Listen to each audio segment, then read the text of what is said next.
एक बार इस क्वेश्चन को पढ़ लेते हैं। लिखा हुआ small rigid spherical ball of mass m, एक स्मॉल रिजिड स्फेरिकल बॉल है, small rigid spherical ball of mass m is dropped in a long vertical tube. अब इसका मास कैपिटल M है और इसको एक किसी कंटेनर में एक ट्यूब में गिरा दिया जा रहा है। तो अगर हम लोग ट्यूब के हिसाब से चलें तो लेट से ये रहा हम लोगों का ट्यूब ऐसे, और इस ट्यूब के अंदर एक लिक्विड भरा हुआ है ऐसे।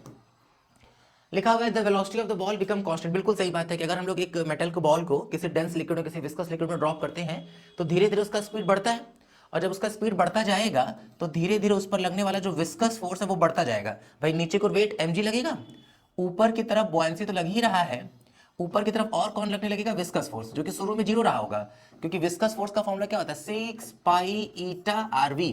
तो जब v 0 रहा होगा तो शुरुआत में विस्कस फोर्स नहीं रहा होगा, लेकिन चूंकि नीचे की ओर नेट एक्सेलरेशन है तो धीरे धीरे नीचे की स्पीड बढ़ता जाएगा। स्पीड बढ़ता जाएगा तो जरूर ऐसा होगा कि स्पीड बढ़ता जाएगा तो विस्कस फोर्स बढ़ने लगेगा, और एक टाइम पे दोनों मिल करके इसको बैलेंस कर लेंगे तो स्पीड जो होगा वो कांस्टेंट हो जाएगा। ठीक है, तो स्पीड हो गया है कांस्टेंट, तो v इक्वल कांस्टेंट। और ऐसा कब हो सकता है, ऐसा तो केवल तभी हो सकता है जब वेट बैलेंस हो चुका हो बुआंसी से और विस्कस फोर्स से। ठीक है, और इसी तरह की वेलोसिटी को हम लोग टर्मिनल वेलोसिटी बोलते हैं। क्लियर ना। अब आगे बढ़ते हैं यहाँ पे, तो become constant after some time if the density of the glycerine. अब यहाँ पे बहुत इंपॉर्टेंट बात लिखा हुआ है कि अगर ग्लिसरीन, ग्लिसरीन मतलब जिसमें ये फ्लो कर रहा है, उसका density half of the density of the ball है। ठीक है, then the viscous force acting on the ball is, शुरुआत करते हैं भाई। तो ये लिखा हुआ हम लोग का क्या, अच्छा मास कैपिटल है, तो capital mg is equals to buoyancy force का फॉर्मूला क्या होता है, बुआंसी फोर्स का फॉर्मूला होता है volume immersed density of liquid और इनटू में g। अब चूंकि बॉल पूरी तरह से लिक्विड के अंदर है तो डूबा हुआ पार्ट तो वॉल्यूम के ही बराबर होगा।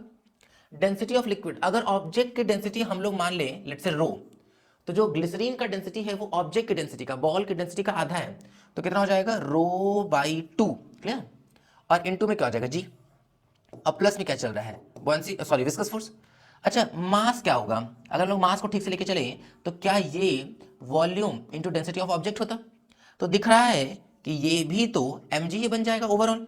तो क्या मिला हम लोगों को, mg is equals to mg/2 plus viscous. साफ साफ दिख रहा है कि जो विस्कस फोर्स होगा वो हो जाएगा mg माइनस में mg/2। क्लियरली इसका जो जवाब आएगा वो आ जाएगा कितना, mg/2, क्योंकि mg में से mg/2 माइनस करेंगे, एलसीएम ले लेंगे तो mg/2 आ जाएगा। इसका ऑप्शन नंबर सेकंड ठीक हो जाएगा। क्लियर है ना।